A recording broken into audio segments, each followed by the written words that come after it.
Investigation and hearing process. The next slides are important to us as real estate professionals because every now and then someone may not be satisfied with your action, words, etc. It happens. If we violate any rules or laws and it is reported to GREC, there, of course, are processes in place to make sure there is fairness and honesty when a complaint is filed. Let's take a look at what happens. Georgia Administrative Procedures Act outlines permitted disciplinary procedures for all state agencies and controls the Real Estate Commission's investigative powers. The commission may investigate any licensee upon its own motion or in response to a sworn written complaint issued by a member of the public. So the complaint from the public would need to be a sworn written complaint. They can't just call up the commission and say, oh, I want to complain about this person. It needs to be a sworn written complaint detailing what their issue is. The commission investigates only possible violations of the license law or the commission's rules and regulations. The commission does not investigate compensation disputes between brokers or between brokers and sales affiliates or matters involving impolite behavior by a licensee. So it only involves when you break the law or you violated some rule or regulation. Okay, if your client or customer was dissatisfied with with just any little thing, like the agent didn't show up at my closing, the agent only cared about getting paid, or between you and your broker, she walks in and slams doors, or she's rude or uses derogatory terms or something like that. The complaints really need to be a bit serious and make sure you have not violated rules, regulations, or the law.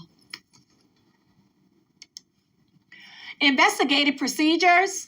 The commission employs an investigator to examine the facts of the case and who has the authority to issue subpoenas if necessary to gather evidence regarding that alleged violation.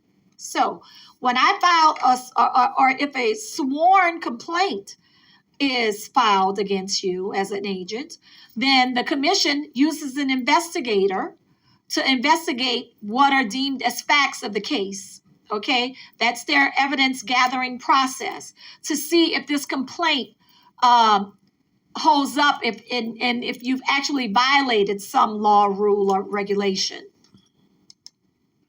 The investigator submits a written detailed report of the investigation to the Real Estate Commission, indicating there is evidence of a possible violation. If there is no infraction of the laws or rules and regulations discovered by investigators, the case is closed and a complaint is dismissed. I know of a situation right now where a brand new agent, a complaint was filed by the brand new agent for words that this agent used, and the client thought the words were demeaning and disrespectful. And the agent, her intent was not to be demeaning. She was just using something as an example to explain a situation with an offer and a seller. And her client, which was the buyer, didn't like some of the terms that she used and filed a complaint fired her as her agent and then filed a complaint against her. Now, she admitted that she did use those terms, but it was not to offend the buyer. It was to better explain the situation at hand. So fortunately for her, she didn't violate any laws or rules or regulations. It was just her choice of words that she used that the buyer was offended by. If evidence is found of a minor infraction or violation that resulted in no harm to the public, the commission may forward a letter of finding to the licensee giving notice of the alleged violation, as well as any proposed disciplinary actions typically indicated in the form of a citation. If the licensee acknowledges this violation in subsequent disciplinary action imposed, the licensee is effectively agreeing to a plea bargain as final settlement. Citations imposed on licensees may only be found on the commission records, not on the licensee's public record. For more serious violations of the law and rules, in which commission determines that licensee's actions have caused detrimental harm to the public, sanctions may be imposed against that agent's license.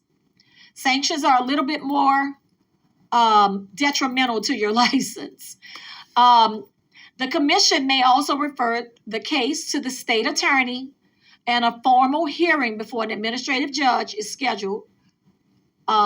The licensee may be represented by an attorney. The hearing is held even if licensee does not attend. So that sounds like this is a little bit more serious violation, that some of the facts that were determined or discovered by the investigator actually may have violated some law or rule, if the word sanction is coming up. The hearing officer will report the findings of the fact to the Real Estate Commission, which will, at their next meeting, formalize what disciplinary action is appropriate. So again, the formal complaint is filed, okay? The investigative officer starts their investigative process to verify the facts that were presented in the complaint, and then submits a report to the commission with their findings of the complaint. And at the next meeting, the commission will determine what's the best form of action as far as disciplinary action. If a sanction such as a suspension or a revocation of a license is imposed on a licensee, then as a right under the Georgia Administrative Procedures Act, the licensee has the right to appeal the commission disciplinary decision to the state superior court. So if I feel that, that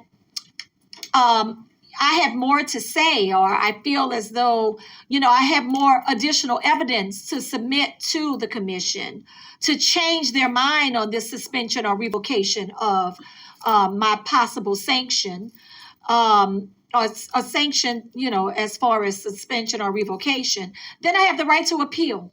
I can appeal the decision to a higher court, which would be, or to a court, which is the state superior court.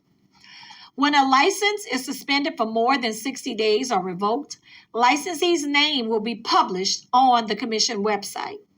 So you had to have done something really bad for your license to be posted on the commission's website.